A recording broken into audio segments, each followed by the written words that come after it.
Pautaplan borçnamasyny azyndan 50% ýerine ýetirip bilmedik kärençileri prokuratura derňeýär. Hökümet hasyl toýuny toýlady. 8-nji noýabrda Türkmenistanyň Pautaplan borçnamasynyň ýurt boýunça dolu berjäi edilendiginiň resmi derejede oglan edilmeginiň fonuny plany ýaryp ýerine ýetirip bilmedik kärençileri prokuratura derňäp başlady. Lewap welaýatynyň Amdyrýa şäherçesinde we Köýtenäg etrawyna Pautaplan borçnamasyny azyndan 50 götürüm ýerine ýetirip bilmedik kärençiler prokuratura edaralaryna çağırılıp başlandy. Bu barada Azatlyk radiosynyň ýurt içindäki habarçysy howpsuzlyk ýagdaýlary sebäpli atlandyrylmadyk şertinde 11-nji noýabrda habar berdi. Pautaplananyň 50% ýerine ýetirmedik raýatlary prokuratura derňeýär. Olardan döwletiň çykdyjylaryny nädibem bolsa ýygyny tölemek talap edilýär diýip habar çaýdýar. Onun sözlerine göre häkimetler plany dolmadyk kärençilerden pauta tapıp döwlet harmanyna tawsyrmagy talap edýärler.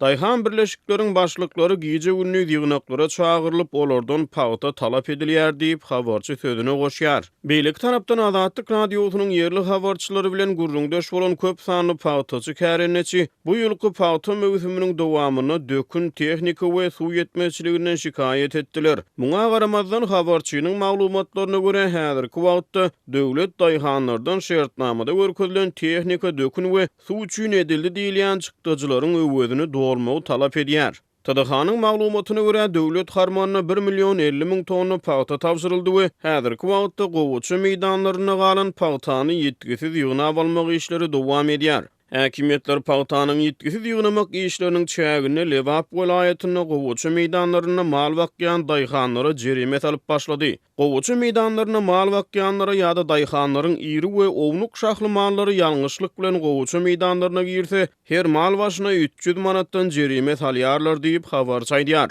Onu var bolan maglumatlara görä dostluk, mukru we ýanaşyk beýleki obalarda köp sany daýhana bu ýagdaý bilen bagly jerimeler töledildi.